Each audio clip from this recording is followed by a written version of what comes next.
Once upon a time in a faraway kingdom, there lived a king and queen who longed for a child. Their wish was granted when the queen gave birth to a beautiful baby girl with ebony black hair, fair skin, and lips as red as blood.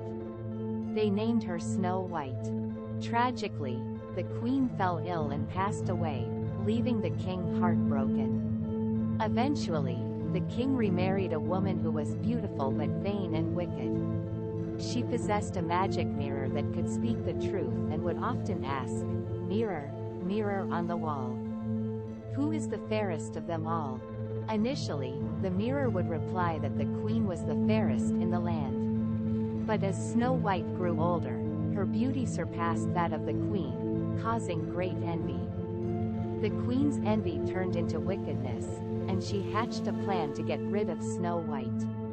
She ordered a huntsman to take the young princess into the woods and kill her. However, the huntsman couldn't bring himself to harm Snow White, so he set her free, warning her to run and never return. Lost in the dense forest, Snow White stumbled upon a small cottage.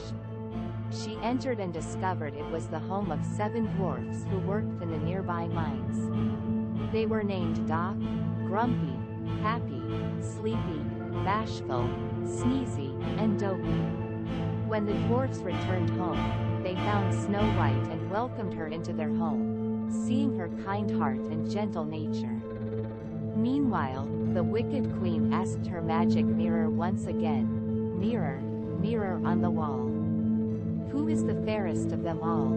To her dismay, the mirror revealed that Snow White was still alive and the fairest of them all.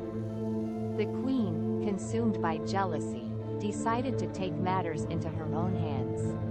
She disguised herself as an old peddler woman and went to the dwarf's cottage with a poisoned apple. The queen offered Snow White the apple, claiming it was a magical fruit that would grant her wishes. Despite the dwarf's warning, Snow White bit into the apple and fell into a deep slumber, destined to sleep until true love's kiss awakened her. Heartbroken by Snow White's fate, the dwarfs placed her in a glass coffin and mourned her loss. Time passed, and news of a sleeping princess spread throughout the kingdom. One day, a prince who had heard the tale of Snow White arrived and fell in love with her at first sight. He requested the dwarfs to allow him to take Snow White's glass coffin back to his castle. During the journey, one of the prince's servants stumbled, causing the jolt to dislodge the poisoned apple from Snow White's throat. She awakened, greeted by the prince's joyful face. Snow White and the prince fell deeply in love and soon announced their plans to marry. Learning of Snow White's revival, the wicked queen attended the wedding in disguise. As punishment for her evil deeds, the queen was forced to wear iron shoes and dance until she fell dead. Snow White and the prince lived happily ever after, ruling the kingdom with kindness and wisdom. The dwarfs visited them often, and they were surrounded